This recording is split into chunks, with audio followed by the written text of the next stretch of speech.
Hi, ನನ್ನ ಹೆಸರು ಲಕ್ಷ್ಮಿ. ಇದು ನಂದು ಪುಟ್ಟ ಪ್ರಪಂಚ.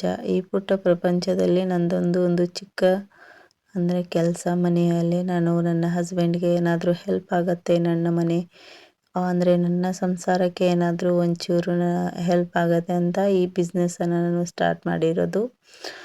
ಹಾಯ್ ಎಲ್ಲರಿಗೂ, welcome back to my channel Lakshmi tailoring and ವ್ಲಾಗ್ಗೆ ನಿಮಗೆಲ್ಲರಿಗೂ ಸ್ವಾಗತ. ಇವತ್ತಿನ ಒಂದು ವಿಡಿಯೋ ಏನಪ್ಪ ಅಂದರೆ, ಎಲ್ಲರೂ ಜಿಗುಪ್ಸೆ ಪಟ್ಕೋತಾರೆ ಮಿಡಲ್ ಕ್ಲಾಸ್ ಜೀವನ ಅಂದರೆ. ಕೆಲವರು ಸಂತೋಷವಾಗಿರ್ತಾರೆ, ಇನ್ನು ಕೆಲವರು ಅವ್ರಿಗೆ ಎಷ್ಟಿದ್ರೂ ಮನಸ್ಸಿಗೆ ಸಮಾಧಾನನೇ ಇರಲ್ಲ ನೋಡಿ. ನಮ್ಮದು ಆ ಥರ ಫ್ಯಾಮಿಲಿ ಏನಲ್ಲ. ನಾನು ಎಲ್ಲದಕ್ಕೂ ಹೊಂದ್ಕೊಂಡೇ ಹೋಗೋದು. ಹೆಂಗಪ್ಪ ಅಂದರೆ, ಇವಾಗ ಎಲ್ಲರೂ ಅಂತಾರೆ ಈ ಥರ ಬದುಕು ಅಂದರೆ ಬದುಕಬೇಕಾ, ಎಲ್ಲನೂ ಚೆನ್ನಾಗಿರಬೇಕು, ನಮಗೆ ಎಲ್ಲ ನಾವು ಅಂದ್ಕೊಂಡಿರೋ ಥರ ಇರಬೇಕು, ಹೊಸ ಹೊಸ ಬಟ್ಟೆ ಹಾಕ್ಕೋಬೇಕು, ಸುತ್ತಾಡಬೇಕು ಅನ್ನೋದು ಎಲ್ಲರದ್ದು ಇರುತ್ತೆ. ನನ್ನದು ಮೈಂಡ್ಸೆಟ್ಟು ಚೂರು ಡಿಫ್ರೆಂಟು. ಏನಪ್ಪ ಅಂದರೆ, ನಾನು ಬದುಕೋದೇ ನನ್ನ ಮಕ್ಳಿಗೋಸ್ಕರ, ನನ್ನ ಗಂಡನಿಗೋಸ್ಕರ, ನನ್ನ ಫ್ಯಾಮ್ಲಿಗೋಸ್ಕರನೇ ಮೊದಲಿಂದಾನು. ಯಾಕಂದರೆ ನನಗೆ ಅಷ್ಟಿಷ್ಟ. ಎಲ್ಲರೂ ನನಗೆ ನಾನು ಚಿಕ್ಕವಳಿದ್ದಾಗಿಂದನೂ ನನಗೆಲ್ಲರೂ ಪ್ರೀತಿ ಕೊಟ್ಟವ್ರೆ. ಹಾಗೆ ನನ್ನನ್ನು ತುಂಬ ಚೆನ್ನಾಗಿ ಸಾಕೊಂಡವ್ರೆ ನನ್ನ ತವ್ರ ಮನೆಯಲ್ಲೂ ಕೂಡ. ಇವಾಗ ಏನಪ್ಪ ಅಂದರೆ ಟಾಪಿಕ್ಕು, ಇವಾಗ ಕೆಲವ್ರು ಹೆಂಗಂತಾರೆ ಅಂದರೆ, ಈ ಥರ ಎಲ್ಲ ಲೈಫ್ ನೋಡಿಬಿಟ್ಟು ನಮಗೆ ಯಾಕೆ ಈ ರೀತಿ ಬಂದೈತೆ ಹಾಗೆ ಹೀಗೆ ಅಂತ ಅನ್ಕೋಬೋದು. ಆದರೆ ಅವ್ರಿಗೆಲ್ಲ ಹೇಳೋಕ್ಕೆ ಇಷ್ಟಪಡ್ತೀನಿ, ಇಲ್ಲಿ ಈ ಥರ ಇರೋದ್ರಲ್ಲಿ ಇರೋಷ್ಟು ನೆಮ್ಮದಿ ನೀವು ಎಲ್ಲೂ ಕಾಣೋಕ್ಕಾಗಲ್ಲ. ಇಷ್ಟಿದ್ರೂ ನಾನು ನೆಮ್ಮದಿಯಿಂದ ಇದ್ದೀನಿ ಅಂತ ಹೇಳೋಕ್ಕೆ ಇಷ್ಟಪಡ್ತೀನಿ. ಇನ್ನೇನಂತಂದರೆ, ಫೈನಾನ್ಷಿಯಲಿ ಒಂಚೂರು ನಾನು ಇಂಪ್ರೂವ್ ಆಗಬೇಕು. ಯಾಕಂದರೆ ಇದೇ ಥರ ಟೈಮ್ ಇರುತ್ತೆ ಅಂತ ಹೇಳೋಕ್ಕಾಗಲ್ಲ. ನಂದು ದೊಡ್ಡ ದೊಡ್ಡ ಆಸೆ ಏನಿಲ್ಲ ನೋಡಿ. ಯಾಕಂದರೆ ನಂದು ಹೆಂಗೋ ಆಗೋಯ್ತು. ಆಗೋಯ್ತು ಅನ್ನೋಕ್ಕಿಂತನೂ ನಂದು ಏನಪ್ಪ ಅಂದರೆ, ಇದರಲ್ಲೇ ಕಳೆದ್ರೂ ನನಗೆ ಪರವಾಗಿಲ್ಲ. ಆದರೆ ನನ್ನ ಮಕ್ಕಳಿಗೆ ಎಜುಕೇಷನ್ ಚೆನ್ನಾಗಿ ಕೊಡಿಸ್ಬೇಕು, ನನ್ನ ಮಗಳನ್ನು ಚೆನ್ನಾಗಿ ಕಲಿಸ್ಬೇಕು, ನನ್ನ ಮಗನೂ ಕಲಿಸ್ಬೇಕು ಅನ್ನೋದು ನನಗೊಂದು ಆಸೆ. ಆ ಆಸೆನ ಮುಂದೆ ಇಟ್ಕೊಂಡ್ಬಿಟ್ಟೆ ನಾನು ಬದುಕ್ತಾ ಇರೋದು.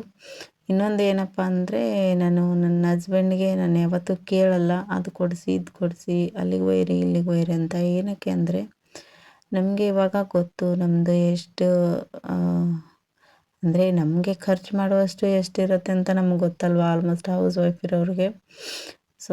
ಇದಕ್ಕೆಲ್ಲ ನಾವು ಹೊಂದಾಣಿಕೆ ಮಾಡ್ಕೊಂಡು ಹೋಗಲೇಬೇಕು. ಆ ರೀತಿ ಹೋದ್ರೇ ನಮ್ಮ ಮನೆಯಲ್ಲಿ ಶಾಂತಿ ನೆಮ್ಮದಿ ಇರೋಕ್ಕೆ ಸಾಧ್ಯ.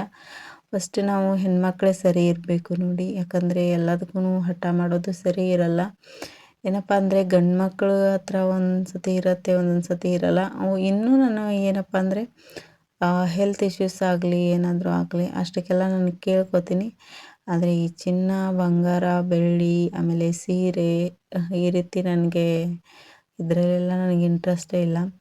ನನ್ನ ಕೈಯಲ್ಲಿ ಎಷ್ಟು ಕೆಲಸ ಆಗುತ್ತೋ ಅಷ್ಟು ಕೆಲಸ ಮಾಡಿಬಿಟ್ಟು ನನ್ನ ಹಸ್ಬೆಂಡ್ಗೆ ನಾನು ಇದು ನಂದು ಒಂಚೂರು ಇರಲಿ ಮನೆಗೆ ಅಂತ ಹೇಳ್ಬಿಟ್ಟು ಹೆಲ್ಪ್ ಮಾಡ್ತೀನಿ. ಹಿಂದಕ್ಕೆ ಏನು ನೋಡ್ತಾ ಇದ್ದೀರಾ ನೀವು, ನಮ್ಮದು ಮನೆ ಚಿಕ್ಕದು. ನಾವು ಅಲ್ಲೇದಲ್ಲೇ ನಮಗೆ ಎಲ್ಲ ಅಡ್ಜಸ್ಟ್ ಆಗುತ್ತೆ, ಅಲ್ಲಿ ನಮ್ಮ ಸಾಮಾನುಗಳೆಲ್ಲ ಇಟ್ಕೊಂಡಿದ್ದೀವಿ. ಅದನ್ನು ನೋಡಿಬಿಟ್ಟು ಯಾರೋ ಏನೋ ಅಂದ್ಕೋಬೇಡಿ. ಏನಪ್ಪ ಅಂದರೆ, ನನಗೆ ಮಷಿನ್ ಇಡಲಿಕ್ಕೆ ಜಾಗ ಇಲ್ಲ, ಇಲ್ಲಿ ಇಟ್ಟಿದ್ದೀನಿ ನೋಡಿ.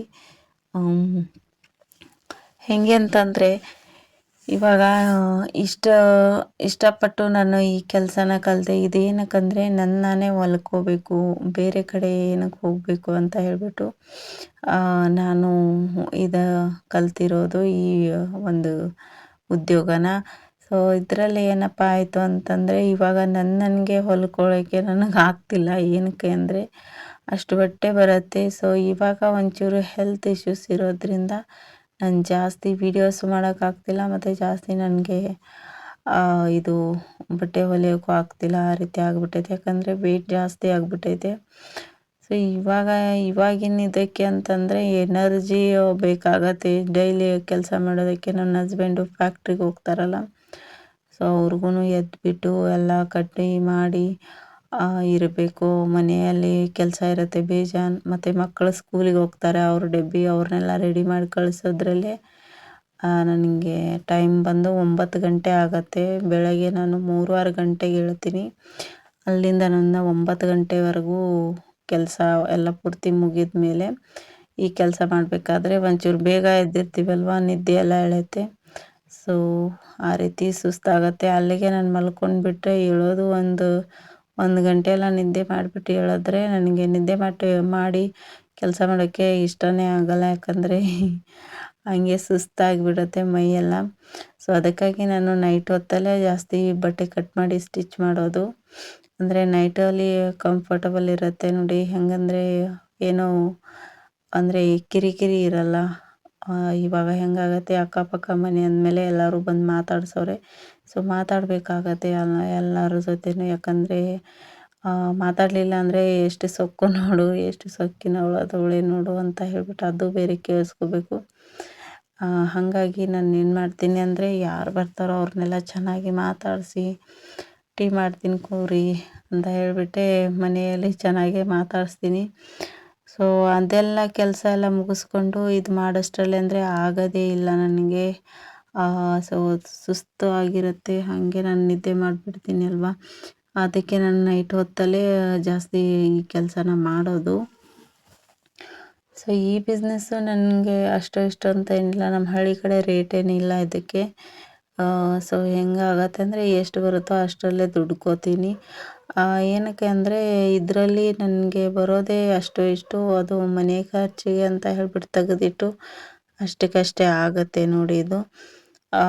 ಈ ಕಡೆ ಹೆಂಗೆ ಅಂದರೆ ಸಿಟಿಯಲ್ಲೆಲ್ಲ ಒಂದು 300 400 ಹಿಂಗೆ ತೊಗೋತಾರೆ. ನಮ್ಮ ಕಡೆ ಎಲ್ಲ 150 ಹೀಗೆ, ಅಂದರೆ 120 150 ಹಿಂಗಿರುತ್ತೆ ನೋಡಿ. ಸೊ ಅಷ್ಟಕ್ಕೆ ನಾವು ಸುಮ್ಮನೆ ಆಗಬೇಕು. ಯಾಕಂದರೆ ಇಲ್ಲಿರೋದೇ ರೇಟ್ ಅಷ್ಟೇ, ಎಲ್ಲ ಹಾಗೆ ತಗೊಳ್ಳೋದು. ಚೆನ್ನಾಗಿ ಫಿನಿಶಿಂಗ್ ಎಲ್ಲ ಕೊಡ್ತೀನಿ, ಚೆನ್ನಾಗೇ ಬರುತ್ತೆ ಎಲ್ಲನೂ. ಆದ್ರೂ ರೇಟ್ ಕೇಳಬೇಕಾದ್ರೆ ಅವಳು ಅಷ್ಟೇ ತೊಗೊಳ್ಳೋದು, ಇವಳು ಇಷ್ಟೇ ತೊಗೊಳ್ಳೋದು ಅಂತ ಕಸ್ಟಮರ್ ಕಿರಿಕಿರಿ ಬೇರೆ. ಹಾಗಾಗಿ ನಾನು ಏನಿಲ್ಲ, ನಮ್ಮೂರಲ್ಲಿ ಎಷ್ಟು ನಡೆದೈತೋ ಅಷ್ಟೇ ತೊಗೊಳ್ಳೋದು ನೋಡಿ. ಸ್ವಲ್ಪ ಒಂಚೂರು ಹೆಲ್ಪ್ ಆಗುತ್ತೆ ಅಂತಲೇ ಮಾಡೋದು ಯಾರಾಗಲಿ. ಇವತ್ತು ಏನಪ್ಪ ಅಂದರೆ ನಾನು ಈ ವಿಷಯ ಏನಕ್ಕೆ ಎತ್ತಿದೆ ಅಂತಂದರೆ, ಪ್ರತಿಯೊಬ್ಬರದು ಎಲ್ಲ ಸರಿಯೇ ಇರುತ್ತೆ ಅಂತ ಹೇಳೋಕ್ಕಾಗಲ್ಲ. ಎಲ್ಲರದು ಕೆಟ್ಟದೇ ಆಗಿರುತ್ತೆ. ಈ ರೀತಿ ಜನ್ಮನೇ ಮಾಡ್ತಿರ್ತಾರೆ ಅಂತಲೂ ಹೇಳೋಕ್ಕಾಗಲ್ಲ. ಸೊ ಅವ್ರವ್ರ ಲಕ್ ಮೇಲೆ ಇರುತ್ತೆ. ಅದಕ್ಕೆ ನಾವೇನು ಹೊಟ್ಟೆ ಕಿಚ್ಚು ಅದು ಇದು ಪಡೋ ಹಾಗೆ ಇಲ್ಲ. ಯಾಕಂದರೆ ನಾವು ನಿಯತ್ತಾಗಿದ್ದರೆ ದೇವರು ನಮಗೆ ಎಲ್ಲಿ ಬೇಕಾದಲ್ಲಿ ಒಂದು ರೊಟ್ಟಿ ಕೊಡ್ತಾನೆ ನೋಡಿ. ಅಂದರೆ ದುಡಿಮೆ ಅನ್ನೋದು ಕೈ ಬಿಡಲ್ಲ ಯಾವತ್ತಿಗೂ. ಸೊ ಹಿಡಿದೇ ಇಡುತ್ತೆ. ಆ ಒಂದು ಮೈಂಡ್ಸೆಟ್ಟಲ್ಲೇ ಇರೋದು ನಾನು. ಇದು ಏನಪ್ಪ ಅಂದರೆ ಒಂದು ಕಸ್ಟಮರ್ದು ಇದು ಒಂದು 1500 ಕೊಟ್ಬಿಟ್ಟು ಈ ಸೀರೆ ತಂದಿದ್ರು ಅವರು. ಸೊ ಆ ಸೀರೆದು ಇದು ಬ್ಲೌಸ್ ಕೊಟ್ಟಿದ್ದರು. ನಾಳೆ ಅರ್ಜೆಂಟ್ ಅಂತೆ, 1 ತಾರೀಕಿಗೆ ಗೃಹ ಪ್ರವೇಶ. ಸೊ ಇದನ್ನು ಸ್ಟಿಚ್ ಮಾಡಿ ಕೊಡಿ ಅಂತ ಹೇಳಿದ್ರು. ಹಂಗೆ ಸ್ಟಿಚ್ ಮಾಡ್ತಾ ಒಂಚೂರು ಏನೋ ಮಾತಾಡಬೇಕು ಅನ್ನಿಸ್ತು, ಮಾತಾಡಿದೆ. ಇದರಿಂದ ಅಂದರೆ ನಾನು ಹೇಳ್ಕೊಂಡಿರೋದು ಅದು ನನ್ನ ಲೈಫ್ ಬಗ್ಗೆ. ಇನ್ನೊಂದೇನಪ್ಪ ಅಂತಂದರೆ, ನಾವು ಹೆಣ್ಮಕ್ಳು ಎಲ್ಲದಕ್ಕೂ ಹೊಂದ್ಕೋಬೇಕು. ಹೊಂದ್ಕೊಂಡ್ರೇ ಎಲ್ಲರಿಗೂ ಇಷ್ಟ ಆಗ್ತೀವಿ. ಹೊಂದ್ಕೊಳ್ಳಿಲ್ಲ ಅಂದರೆ ಸೊಕ್ಕು ಬಂದೈತೆ ನೋಡಿ ಅಂತಾರೆ. ಸೊ ಏನು ಮಾಡೋಕ್ಕಾಗಲ್ಲ, ಎಲ್ಲನೂ ಮಾತಾಡ್ತಾರೆ. ಮಾತಾಡೋರು ಮಾತಾಡಲಿ, ನಮ್ಮ ಕೆಲಸ ನಾವು ಮಾಡೋದು. ಮತ್ತು ಏನಪ್ಪ ಅಂದರೆ ಕೈ ಒಂಚೂರು ಬಿಗಿತಾನೇ ಇರಲಿ ಎಲ್ಲರದೂ. ಯಾಕಂದರೆ ಇದೇ ಥರ ಟೈಮ್ ಇರುತ್ತೆ ಅಂತ ಹೇಳೋಕ್ಕಾಗಲ್ಲ ಯಾರಿಗೂ. ಸೊ ಹಾಗಾಗಿ ಖರ್ಚುಗಳನ್ನು ಕೂಡ ನೋಡ್ಕೊಂಡ್ಬಿಟ್ಟೆ ಮಾಡಿ. ಯಾಕಂದ್ರೆ ತುಂಬ ಫೈನಾನ್ಷಿಯಲಿ ಇವಾಗ ದುಡ್ಡು ಬೇಕು ನೋಡಿ. ಎಲ್ಲದಕ್ಕೂ ದುಡ್ಡೇ ಕೇಳೋದು ಅವರೆಲ್ಲ. ಇವಾಗ ಒಂದು ಏನಾದರೂ ಮಾಡಬೇಕಾದ್ರೂ ಅಷ್ಟೇ. ಕೋಚಿಂಗ್ ಕ್ಲಾಸ್ ಹಾಕಬೇಕು ಮಕ್ಕಳಿಗೆ ಅಂದರೆ ಒಂದು ತಿಂಗಳಿಗೆ 15,000 20,000 ಹಿಂಗೆ ಕೇಳ್ತಾರೆ. ಅಂದರೆ ಒಂದು 42 ದಿನಕ್ಕೆ. ಹಾಗಾಗಿ ದುಡ್ಡು ಮಾಡ್ಕೊಂಡು ಇಟ್ಕೊಳ್ಳಿ, ಖರ್ಚು ಮಾಡಬೇಡಿ ಜಾಸ್ತಿ ಅಂತ ಹೇಳ್ತಾ ಈ ವಿಡಿಯೋನ ಇಲ್ಲೇ ಮುಗಿಸ್ತಾ ಇದ್ದೀನಿ. ಬಾಯ್.